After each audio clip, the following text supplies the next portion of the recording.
Hulle is altyd op hulle pos om die spoedvrate vas te keer en Paasnaweek is geen uitsondering nie.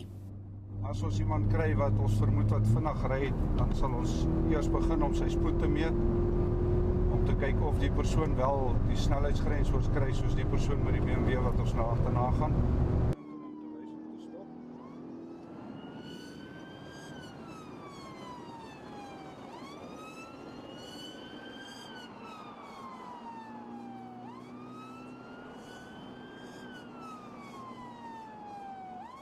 Volgens Kreer was die man se aanvanklike verskoning dat hy nie geweet het hy ry so vinnig nie.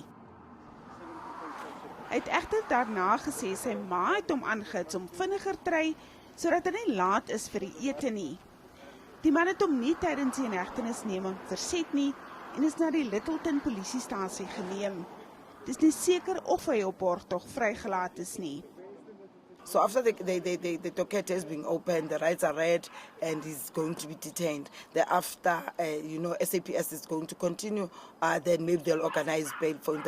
They'll phone the prosecutor and organize bail for him. And if he doesn't get bail, obviously he's going to appear on Tuesday in court. Unfortunately, he's going to sleep here. He's going to spend 2 nights in prison just for in the sun. Die eenheid het reeds 9 mense sedert Goeie Vrydag in hegtenis geneem. Die hoogste spoed is op 209 km/h gemeet. Almal se verskoning is, maar hulle besef nie hoe vinnig hulle ry nie. Daar word verwag dat meeste van die oortreders vroeg volgende week in die hof sal verskyn. Roekeloos en nalatige bestuur en alternatiewe klagtes van snelheidsgrensoorskryding word teen hulle aanhangig gemaak. Boetes wissel van tussen R10.000 tot R15.000.